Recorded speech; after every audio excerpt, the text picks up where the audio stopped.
हमारे भारतीय दल के प्रमुख यानी 22वां राष्ट्रमंडल खेल में भारतीय दल के प्रमुख बन के गए थे श्री राजेश भंडारी, और ये मुक्केबाजी संघ के उपाध्यक्ष यही बन के गए थे। और भारतीय दल का नेतृत्व खिलाड़ियों की ओर से पीवी सिंधु और मनप्रीत सिंह ने किए थे। और उद्घाटन समारोह में भारतीय दल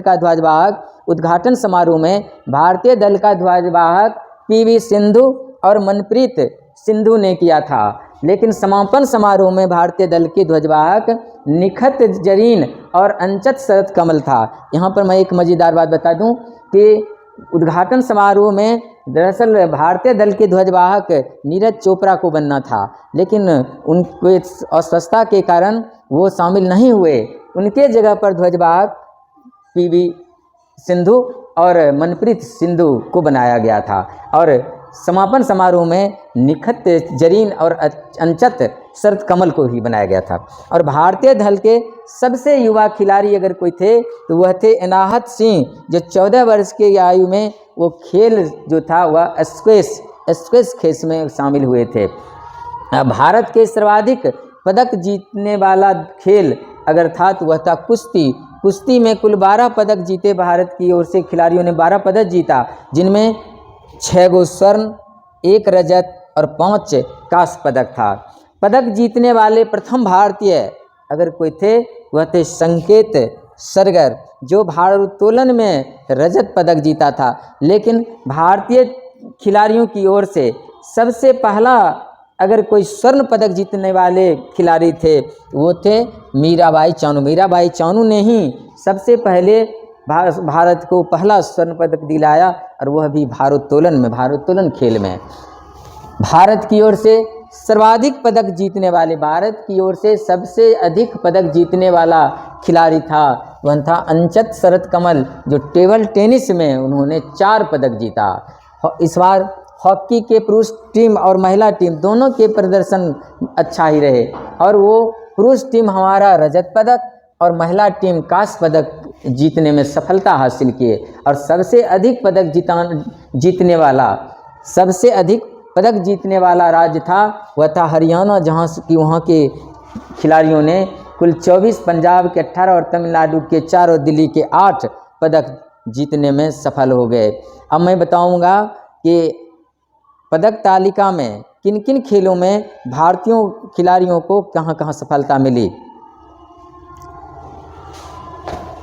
कि आपको भारत अब तक कितने पदक जीते हैं उसका विवरण इस प्रकार है। सबसे ज़्यादा कुश्ती में जीते, जिसमें 6 स्वर्ण, 1 रजत, 5 कांस्य और कुल 12 पदक। टेबल टेनिस में 4 स्वर्ण, 1 रजत, 2 कांस्य और कुल पदक 7। भारोत्तोलन में 3 स्वर्ण, 3 रजत, 4 कांस्य, कुल मिलाकर के 10 पदक जीते। मुक्केबाजी में 3 स्वर्ण, 1 रजत, 3 कांस्य, कुल पदकों की संख्या 7। बैडमिंटन में 3 स्वर्ण, 1 रजत, 2 कांस्य और कुल पदक 6। एथलेटिक्स में 1 स्वर्ण, 4 रजत, 3 कांस्य और कुल पदक 8 जीता गया। लॉन टेनिस में 1 स्वर्ण, 1 रजत, कुल मिलाकर के पदकों की संख्या 2। पैरा पावर लिफ्टिंग में मात्र 1 स्वर्ण पदक ही प्राप्त हुए। एक जूडो खेल में 2 रजत, 1 कांस्य, कुल मिलाकर के 3 पदक। हॉकी में 1 रजत, 1 कांस्य, कुल मिलाकर के 2 पदक। क्रिकेट में 1 रजत पदक ही प्राप्त हुए, और स्क्वैश में 2 कांस्य पदक प्राप्त हुए।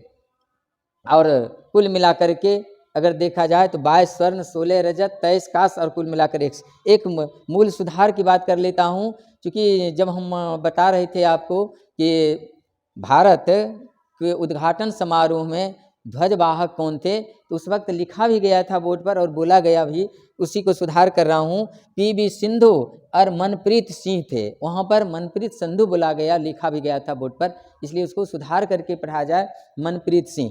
कुछ अन्य परीक्षा उपयोगी बातें जो इस खेल से जुड़ा हुआ है, यानी राष्ट्रमंडल खेल से कुछ महत्वपूर्ण बातें जो पूर्व की बात हैं लेकिन परीक्षा उपयोगी बात हैं, हम उन पर भी चर्चा कर लेते हैं। भारत पहली बार 1934 में लंदन में शामिल हुआ था, यानी राष्ट्रमंडल खेल लंदन में शामिल हुआ था।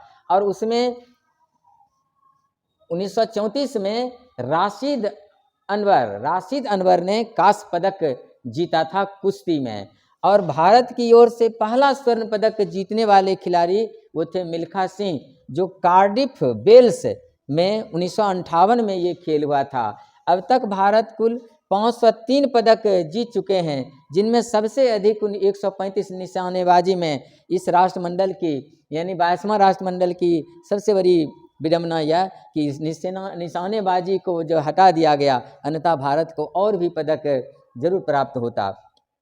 भारत का सबसे अच्छा यदि प्रदर्शन हुआ है तो वो नई दिल्ली में 2010 में जो राष्ट्रमंडल खेल हुआ था, उसमें 101 पदक जीता गया था। और उस 101 पदक में 38 स्वर्ण, 27 रजत और 36 कांस्य पदक प्राप्त हुए। भारत ये भी जाने कि कौन कौन राष्ट्रमंडल खेल है जिसमें भाग नहीं लिया। भारत 1930 में जब पहला राष्ट्रमंडल खेल हुआ था तो भाग नहीं लिया था। फिर 1950 में भी, 1962 में भी, 1986 में भी भाग नहीं लिया। आज हम लोग राष्ट्रमंडल खेल के बारे में विस्तृत रूप से अध्ययन किए हैं, बातचीत किए हैं। आशा है कि आप लोग को परीक्षा में बहुत ही मदद मिलेगा। फिर हम अगले वीडियो में किसी दूसरे विषय के साथ उपस्थित होऊंगा। तब तक के लिए बहुत बहुत धन्यवाद।